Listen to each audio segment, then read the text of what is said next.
Brothers, ngayong episode ay nandito tayo ngayon sa Racal, Olongapo City Branch para tignan ang nagbabalik na business type motorcycle nila na merong bagong model name na Motopino TS150 at meron din pa yung variant na TS125. Pero bago natin itong ikutan, sa mga gusto pong suportahan ng ating YouTube channel, baka naman pwede kayo mag-subscribe at i-like ang ating video. At kung dito kayo sa Facebook nanonood, mag-follow na kayo at i-share naman ang ating episode. So mga brothers, let's go! Sa go!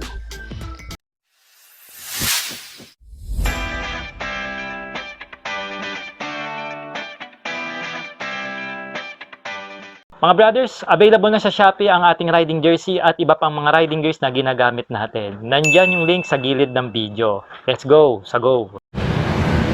What's up mga brothers? Welcome back sa ating walk around review. Ngayong episode dumayo tayo rito sa Racal, Olongapo City Branch para silipin ang kalalabas nila na business type motorcycle o yung tinatawag nating Pantra bikes. Bali mga brad, dalawang variant po ang nilabas ni Racal, isang 150cc at isa pong 125cc. Ayan, and then ang kulay po, meron sila rito parang cherry red ang datingan at meron silang gloss black and also gloss blue. Ayan, tapos yung variant nya 125cc at saka 150cc. Pero syempre ang ikutan natin dito, itong napili natin kulay na red at 150cc variant po. Alright, so ikot muna tayo yung 360 view para makita nyo po. Syempre pag usapang Pantra bikes, ito po yung mga ginagawa ng company na traditional po. Naka drum brakes, ayan, may tangking malaki, upuan na makapal, may carrier, ayan, diba? So binabago-bago na lang nila pagdating sa mga accessories. Okay, so ang pinaka gusto ko rito yung tambucho naka chrome, o diba? Kasi mostly nakikita natin ngayon mga flat finish na black na eh. Sa kanila naka-chrome, ang ganda oh. Di basta-basta kakalawangin, no? Start tayo rito sa harapan mga brothers. So meron tayo rito mapormang headlight cowling. Gusto ko to, may sticker na ganito. Then may Racal.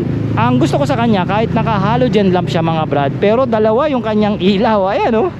Diba? Lalo na siguro pagka pinalitan mo ito ng LED lights, napakalakas ng ilaw nito kasi dalawang bumbilya. Tapos yung park light niya, palitan mo rin ng LED, eh di mas maganda, diba? Ito madali na to mga upgrades na ganito. Bulb type ang ating turn lights dito, and then tabig check. Oh, flexible oh. Ang ganda pa ng ating reflector dito, nakabalot pa yan, hindi ko na inalis para makita nyo. Alright, so meron tayo rito front telescopic fork pagdating sa kanyang suspension. Then meron pa yung fork boots for extra protection po sa dumi, no? At hindi po basta-basta masira ang ating oil seal, no? Pagdating dito sa ating harapan na gulong, meron itong tire size na 3.0. Malaki-laki ito, 3.75 kasi mostly mga Pantra, pero dito 3.0 na tube type. Yan, maganda rin yung gulong. At itong brand na ito parang ngayon ko lang nakita mga brad. Parang may tatak siya na Sangyuan. Ewan ko paano salitang Chinese to, no? Pero China pa rin ito, no? At naka drum brake po ang ating harapan na preno, no? Pagdating naman sa kanyang chassis, I can tell double cradle po ang kanyang chassis. So same pa rin, matibay yung ganitong style ng chassis. At syempre nakakatulong din for the less vibration ng makina since naka push rod engine ito. At ito po provision na rin lagyan ng sidecar. Makikita nyo naman may abang na siya. Alright? When it comes sa kanyang riding ergonomics, isa nga itong Pantra bikes, kaya naman upright, sigurado ang ating riding position dito. At meron lang taas ang kanyang seat height mga brothers, na tumataas lang ng 760mm. At meron itong ground clearance na 157mm. Mataas-taas na ito para sa isang Pantra bikes. At ito ay meron kabuoang bigat na 113kg. It means kasama po yung kanyang full tank at ang kanyang engine oil. Kaya naman sa mga 5'4" pababa dyan ng mga riders ay wala kayong po problemahin sa motorsiklong ito kung gagamitin nyo po itong pang service kahit pa sa panghabal-habal. Dito naman sa likod mga brothers, meron tayo rito gloss black na bakal na rear carrier. Ayan, ito yung mga pinaglalagyan ng mga natin ng boxes. Ayan, pagka may sidecar pa nga, inuupuan pa ito para makapagkarga pa na isang pasahero. Gusto ko rito, may extension dito para po hindi masagi ang ating turn signal lights dito sa likod mga brothers na magkakos ng pagkabale, no? Going down dito, meron tayo ritong conventional na bulb type na tail light, no? Lagayan po ng plaka. Alright, yung turn lights natin dito, bulb type, flexible yan. Naka-extend po ang ating fender dito. At di ko pala nasabi, naka-stainless po ang ating fender dito sa likod and also dito sa harap. para hindi basta-basta kalawangin since isa itong pampasadang motorsiklo. Ayan, dalawang pares na rin po ang kanyang suspension dito, no? At ito po ay kasukat ng TMX 155 ng Honda. Drum brake tayo rito sa likod na preno mga brad, at 3.0 rin ang ating gulong dito. Maganda po yung threads ng gulong. Yung rayos niya po makapal, pang heavy duty talaga, no? Pang habal-habal. Naka single exit ang ating muffler. Isa nga ito sa pinupuri ko sa motor na to. Nagkaroon ako ng ganitong motor sa Rusi, ganitong tambucho. Talagang amazed na amazed ako, lagi kong tinititigan, no? Tapakan po ng ating magiging angkas.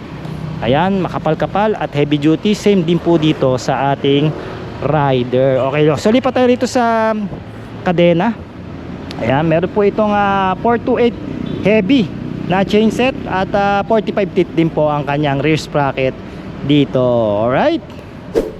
Pagdating naman sa makina mga brothers, gumagamit ito ng 149cc single cylinder na push rod din ang kanyang makina, meaning overhead valve po siya na dalawa yung valve, at ito naka air cooled po dahil mababa lang ang kanyang compression ratio na pumapalo lang po ng 9.0:1, habang meron itong 5-speed manual transmission na rotary na dagdag bawas kung tawagin. Meron itong bore and stroke na 62/58mm at ito merong kickstart and electronic starting. Kaya nito mag-generate mga brothers ng 11.8 horsepower at 8,500 RPM, at sumisibat po ito ng 12 Nm of torque at 7,500 RPM. Of course, carburetor type ang kanyang fuel system, kaya naman ito ay low maintenance at kaya nyo rin itong i-DIY sa inyong mga garahe. Okay mga brothers, pag-usapan natin yung side profile nitong TS150 ng Racal. Ayan, wala siyang model name Ang pinakaano lang nila is tawag nila is TS150. O sabihin na natin Pantra 150. Hindi naglagay ng model name si Racal dito. So meron tayo rito sticker ng Racal. Nasa ilalim na po ito ng top coat. Maganda yung linings na ginawa nila rito, hindi naman baduy. Then may TS150 rito. So ayan lang. Ito gusto ko to. Kakaiba yung pairings na ginawa nila rito. Malaki-laki kumpara sa mga traditional na Pantra bike. Sabi ko nga maganda yung tapakan natin dito. Ayan, naka-chrome na rin yan. Heavy duty, may kickstart pa. Alright, lipat tayo sa kabila and hopefully makita nyo kasi against the light tayo. Same lang din naman ang kanyang side profile dito. Ito lang naman yung kambyuhan, yung side stand. Yan, naka center stand, very basic. At syempre, pagpunta natin sa kanyang upuan, meron itong single tone upholstery. So ito pa rin naman yung mga upuan ng mga Panta bikes. Ang kapal oh, di ba? Ayan, so kasya nga pa nga dito tatlo pagka may sidecar na ito no? At may texture naman siya para hindi kayo basta-basta nadudulas. At wala nga itong manual. Ang tansya lang namin dito, sabi sa akin ng mekaniko, 10 to 12 liters daw yung fuel tank capacity nito. Hindi siya traditional na shape ng Pantra. May shape siya oh. O di ba, parang kakaiba. Di ba, meron siyang anuhan dito ng legs. Ayan, nasa gitna yung ating tangkap. Pang big bike pa nga in style O di ba? Napaka solid. So pagdating sa manibela, meron tayo ritong mid-rise na handlebar. Chrome style po yan. May USB charging port na rin tayo. Pwede makapag-charge ang ating mga driver habang nagpapasada.